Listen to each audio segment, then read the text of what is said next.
cleanse me and make me holy.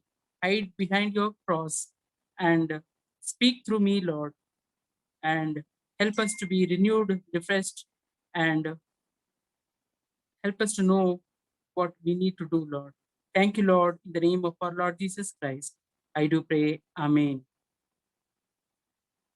So I especially thank Narga for giving this opportunity to me. She was speaking to me, and like she gave the topic you to speak about evangelism, and I was little bit, taken aback. Like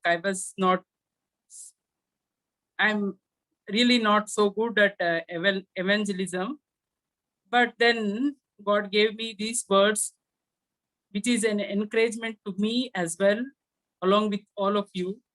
So as we read the portions from Bible, John chapter 1, 38 and 39, and also from John chapter 1, 41, 42, 45, 46, and John chapter 4, verse 29, here we come across these words, come and see. This is an invitation. This is an invitation. Come and see. The title of today's topic is Come and See. So when Jesus Christ was baptized by John the Baptist, his disciples were along with him. That is, the disciples of John the Baptist watched what is happening. And then John the Baptist gave testimony about Jesus Christ. He is the one who was expected to come. He is going to give baptism in Holy Spirit. He is the Son of God. And I have seen Holy Spirit coming and sitting on him, settling on him. And he is going to be our Savior. He is going to forgive all our sins. That is what John the Baptist told. And these disciples were, um, observing all these things, and they were just following Jesus Christ after he got baptized, and they were going behind him. Jesus Christ looked behind and asked them, "What do you want?" It's a quite natural question, right? If somebody is coming behind, we will ask, what do you want?" But then those people said, Rabbi. Rabbi means master, teacher. Where, where do you stay? It's like asking our address. You know, those people, they wanted to know where Jesus Christ actually stays. So immediately Jesus Christ says, come and see, come and see. It's an open invitation. He tells them to follow him and just go along with him, see where he stays. And they follow him and goes and sees where he stays. Not only that, since it was late, Jesus Christ offers them place to stay there. They get more time. This invitation was given to them to know more about him. So basically, whenever we meet some new person in the parties and all, they just ask our visiting card or our address or phone call, number, email, something like that, so that they can get to know us in more and get benefited by our relation. Similarly, we do that. So same way here, these people got to know Jesus, where Jesus Christ stays, and not only that, they stayed with him. So in that process, they came to know more about Jesus Christ. They spend time, like in televisions, there are some shows where the journalists meet some political leaders, and they have breakfast with them. Then they keep walking and then asking questions to them, knowing more about the the political leaders, introducing them to the public. So here, as these disciples of John the Baptist, when they spent time with Jesus Christ, they came to know that He's the one. He is the one who is expected to come. He was the one about whom the scriptures have been written. He is the one who is going to forgive all the sins of this world. So they leave the place and go back to their own places. And then it doesn't stop there. Doesn't stop there. Just remember what this what Andrew does. He finds his own brother, Simon, and then he tells, we have found the Messiah, who is the Christ. And he asks him to come there, come and meet Jesus Christ. So he just pulls him, come and see, come and see. So Simon the Peter goes and meets Jesus Christ. And you know what? Jesus Christ recognizes him. Oh, you are the son of Jonah. And he gives a new name to him. You know, whenever we get transformed or whenever we come and meet Jesus Christ closely, Jesus Christ recognizes us and he also gives us a new name. Maybe we come to know about it or we don't know about it, but he has a new name because he expects us to become a new person in him. So he gives a new name, Cephas, which means a stone, and this is the name given to Peter. After this, what this Philip does, Philip was called by Jesus Christ. And when Philip understands that Jesus Christ is the Messiah, he is the one who is expected to, by all the people, who is the Savior, he just doesn't keep quiet there. He finds Nathaniel. They both belong to the same place. Okay. So he calls Nathaniel and says, you know what? I have seen the person whom the Moses has mentioned in the scriptures, whom the prophets have told about. He's there. Come and see, come and see. He invites. And Nathaniel just wonders, how come you are saying he's from Nazareth? Yeah. Then Nazareth is a small town. He was expecting something big to happen from a big city. You know, the king will come from a big place where there is a palace and all such things, you know. So he really didn't take that. But then he had to force him, come and see, come and see. And then he takes him to Jesus Christ. So the moment Jesus Christ sees Nathaniel, he says, oh, you are Israelite, you're guileless. That means he recognizes Nathaniel. Nathaniel was, you know, taken aback. How can Jesus Christ know about me? We have never met. How do you know about me? I saw you talking to Philip under the fig tree. This Nathaniel is totally taken aback. How is this? Though Jesus Christ was not physically present anywhere close to us, how can he really see me? How can he know that I was speaking to Philip? This was a realization Nathaniel got. And he really understands he's a son of God. That means he had some extra, vision, power that normal person cannot have. With this, he believed. It's a simple belief. With this, he believed. And Jesus Christ promised, for this you believed, you will see many more great things. So here, Nathaniel wouldn't have come to Christ had Philip not invited him. That's the one thing I would like to say here. Simon the Peter wouldn't have come to Christ unless Andrew called him to meet him. And these disciples wouldn't have known Jesus Christ unless they spent time with him. So what is this telling to us today? Here, when once we come to know about Christ through our experiences, after we confessing our sins, after we knowing him closely, it's not just enough we keep quiet. It's not just enough we know we have experienced the goodness of Christ. We need to tell others. Tell others. Who are those others? They are not very far away people. It can be your own brother. It can be your own cousin, brother, sister. It can be your own household people. In the case of Philip, he called his friend from the same town, Bethsaida. And coming to John 4th chapter, we see there the lady of Samaria. We call usually the lady of Samaritan.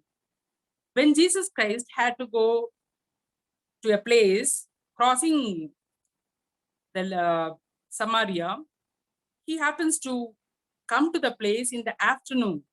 And though it is written in the Bible as if it was, matter of fact that he had to stay there just because he was hungry and thirsty and he had to have food there and wait near the well. But then it was all planned by the will of God. He happens to meet the lady of Samaria or Samaritan alone. And the conversation, all of you can get to know more about it when you go through 4th chapter. It goes up about how to worship God and all such things. And she says, yes, when Christ comes, he will tell us more about how to worship God and all that. She recognizes that he's somebody who is not normal. He says, you must be a prophet because you are telling about me and all that. Then Jesus Christ, makes it very clear. Makes it very, very clear. He reveals himself to her. How? He says, I am the Christ. I am he.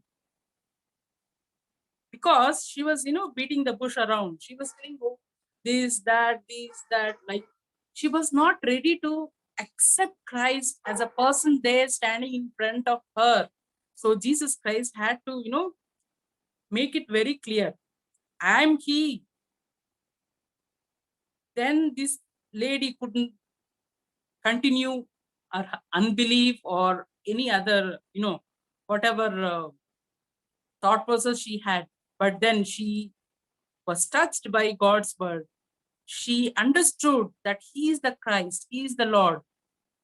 And she had the realization that she is right in front of the God, the living God, who can forgive all her bad, history, whatever she had, for which she was always feeling very low.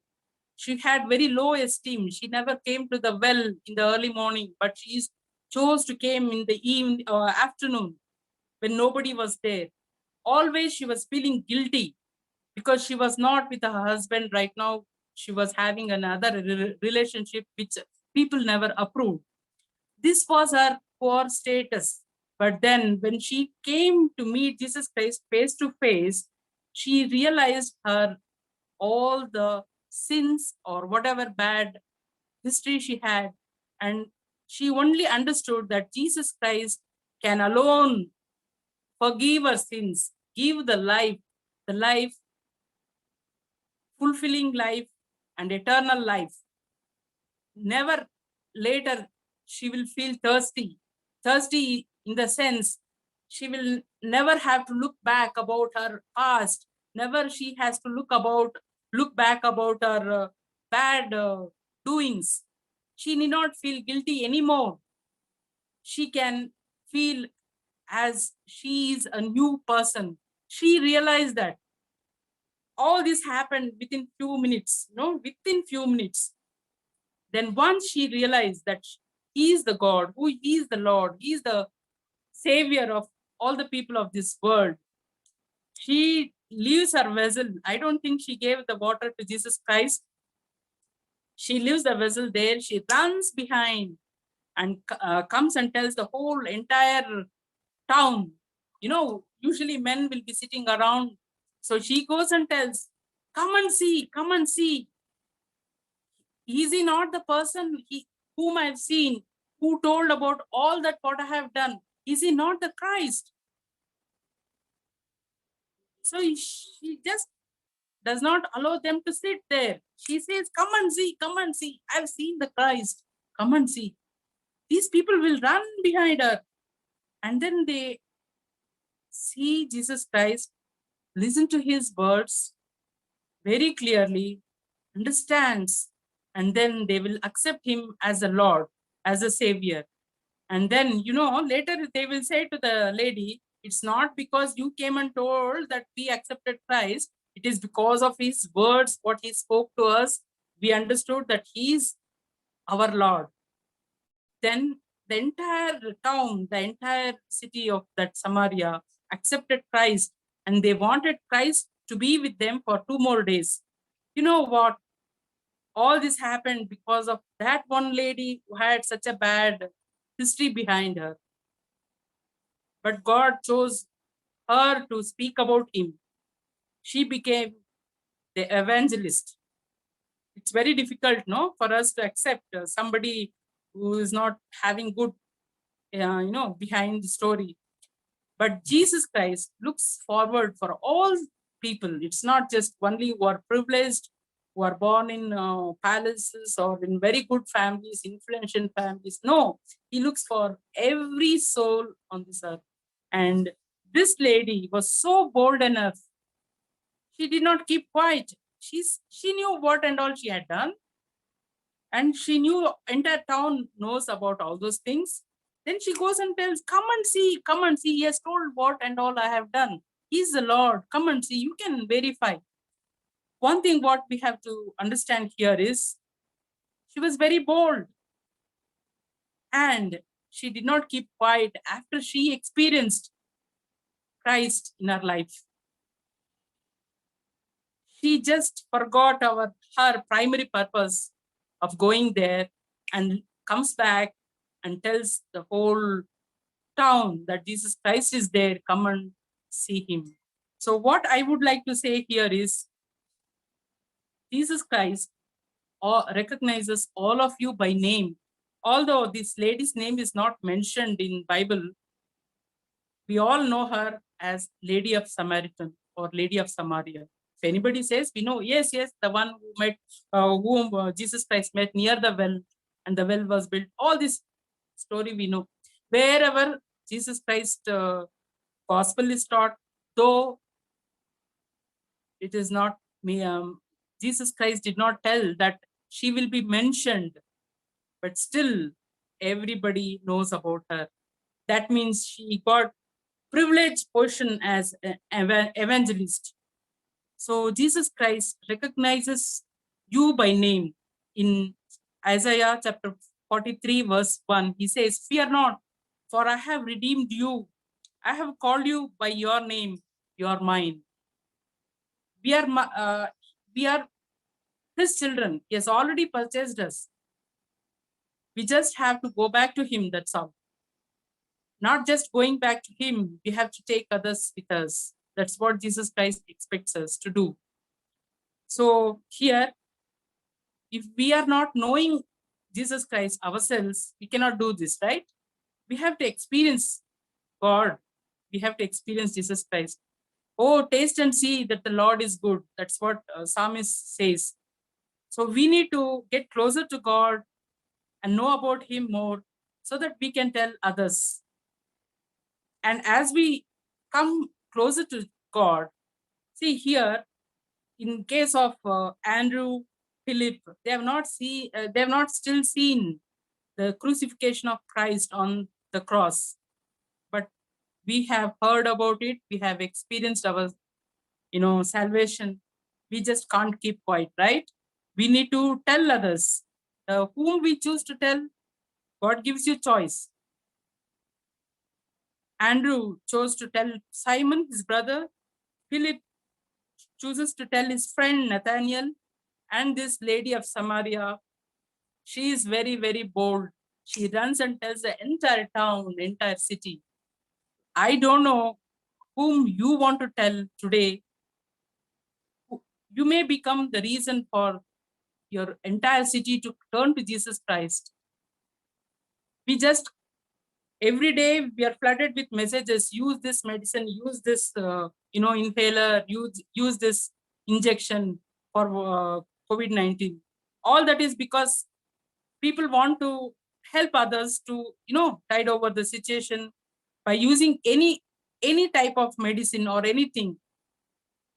when we have come across Jesus Christ, when we have experienced goodness of Christ, forgiveness of his sin, when we have the hope of eternal life, how can we keep quiet just like that? How can we keep quiet? I know Jesus Christ has spoken to all of you today night. I'm not going to tell too many things. Today in Matthew chapter 9, verse 37, he's again telling us, then said he unto his disciples, the harvest truly is plenteous, but the laborers are few. Pray ye therefore the Lord of the harvest, that he will send forth laborers into his harvest. Yeah, it's just not that we can run away and do things. We have to ask God's permission and do. So, Lord of harvest, we need to pray and seek his guidance and labor so that we can get the reward when we meet him actually. So I pray all of you, whatever role you can play, please take up the role after praying to Lord and seeking his permission. I thank once again for giving this opportunity to all of you. This is a great lesson. And from my own experience, I would just like to tell you a small experience. Like my, my aunt, my mother's eldest sister, she was a teacher and she became old and sick. She used to be confined to bed, and we were fearing we may lose her anytime. This was some few years back. Then when we visited her, I just told Dodama, you have to accept your sins, ask for forgiveness, and then only God will give you place in heaven. She was very much interested in real estate, building houses. She had built many, bought many.